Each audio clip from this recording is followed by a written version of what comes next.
A Balkan Socialist Federation after the Second World War would incorporate the countries of Yugoslavia, Bulgaria, Romania, and Albania.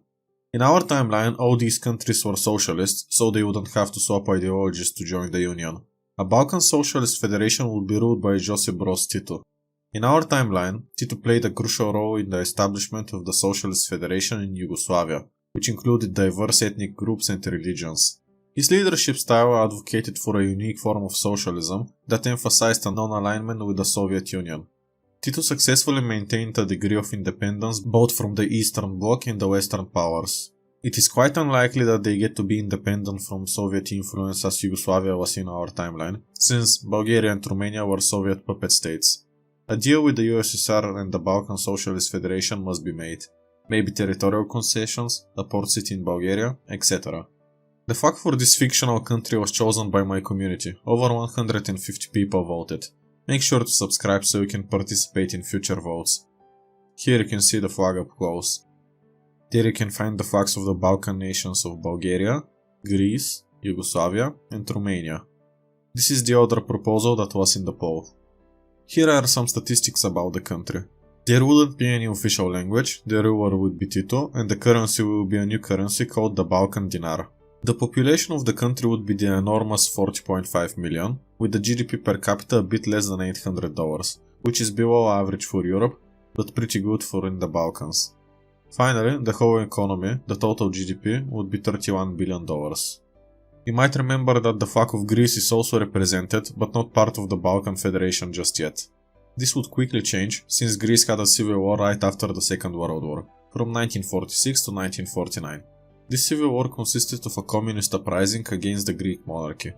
The uprising was situated mostly in the north of the country, which is exactly where the Socialist Federation is located. In our timeline, the USSR refused to help communist Greece to win their civil war, since the democratic allies would send more support to turn Greece democratic.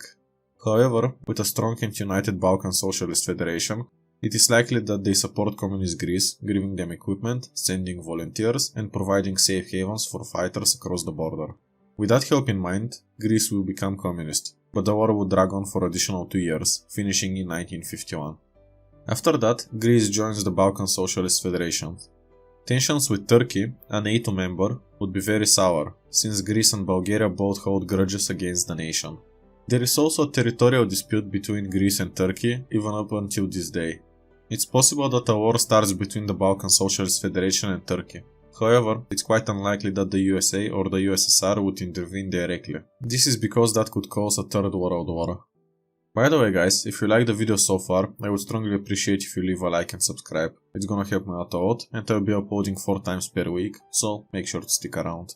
Now, back to the video.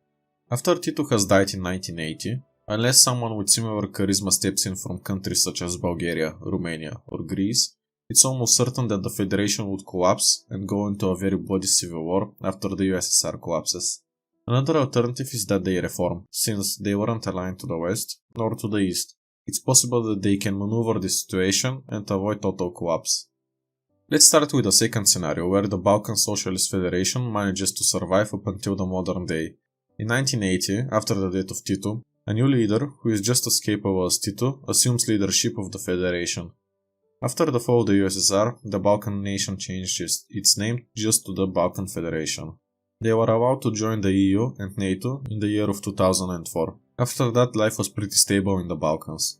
Fun fact I want to share with you is that the Balkans have always been very stable whenever they were ruled by one nation. Even when the Ottoman Empire occupied all of the Balkans, there was little tension and maybe it was the most peaceful place on earth for that time.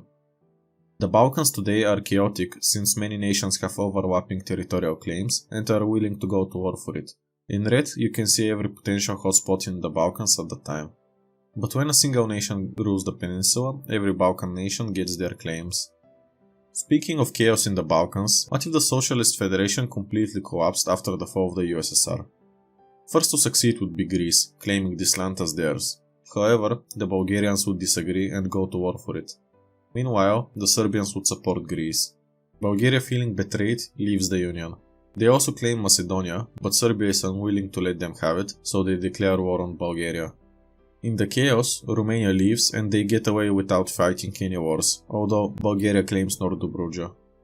Albania declares independence and starts fighting the Serbians for control over Kosovo. Finally, the Croats and the Slovenes leave the Union, with Croatia declaring war on Serbia. This is how the faction would look like. Bulgaria would successfully push to the Aegean Sea. The Serbian division stationed in Bosnia would find themselves in the middle of a massive unrest and are unable to fight. Turkey supports Albania since they are a fellow Muslim nation and wish for an independent Muslim Herzegovina. In the end, after many years of fighting and different nations supporting opposing sides, the peace deal could look like this. The year in this scenario is 2000, so the EU and NATO are yet to expand into the Balkans. Let me know if you want to see a part 2 in this alternative scenario. Here are 2 videos that involve the Balkan countries. Give them a watch if you want to consume more of my content.